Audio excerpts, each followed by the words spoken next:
پونے 15 صدیاں بعد اس مقام پہ آپ پہنچے ہیں، اس معاشرے کا حصہ بن گئے ہیں، ہاتھ باندھ کے کہنا پڑتا ہے بابا کلمہ جو پڑھا ہے، عمر 70 سال ہو گئی ہے، اب تو داڑھی رکھ لینی چاہیے۔ سبحان، سوچ کے سبحان اللہ کہنا رہا۔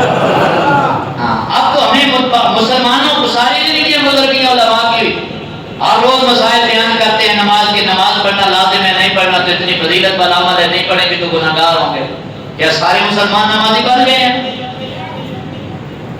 کہنا پڑتا ہے، منتیں ترلے کرنے پڑتے ہیں۔ اب حج کا بھی سلسلہ شروع ہوا ہے قربانیوں کا، فرمان لگی ہوئی ہے لوگوں کے مسائل پوچھنے کے کہ حضرت میرا فلاں بھی کام ہے، میرا فلاں بھی کام ہے، تو میں قربانی نہ کروں تو گزارا چل جائے گا۔ ہم بھی محبت کے دعوے کر رہے ہیں کہ رب سے پیار ہے، 4 پیسوں کا جانور دینا ہے اور یار کے نام پہ لینا ہے، لیکن پھر بھی مشکل ہے۔ ہم سوچتے ہیں اور مسائل بار بار آخری دن تک پوچھتے ہیں کہ گزارا چل جائے گا، گزارا چل جائے گا، یہ کہنا اور ہے۔ اور رب خواب میں دکھائے کہ میں بیٹے کو ذبح کر رہا ہوں، وَإِذْ قَالَ إِبْرَاهِيمُ رَبِّ أَرِنِي،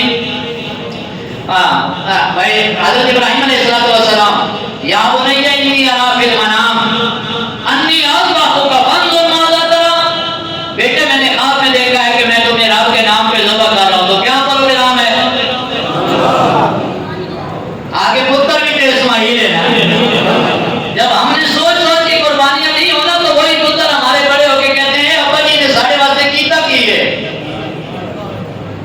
تے سارا کچھ دیتا ہوئے نا یار دے نام دے، تے پھر یار پتر نو نافرمان نہیں ہوندے نا، پھر پتر اسماعیل حضرت کہے ابا جی اگر تساں باپ خلیل ہو تو میں نے بھی دو حاجرہ دی ملی ہے نا، لوری آپ نے دی ہے، پریشان کیوں ہوتے ہو؟ وَقَالْ مَا تُؤْمَرُ سَتَجِدُنِي إِنْ شَاءَ اللَّهُ مِنَ الصَّابِرِينَ، آپ کہتے ہیں ذبح کر، ٹکڑے کر دے، اسماعیل ہٹے گا نہیں پیچھے۔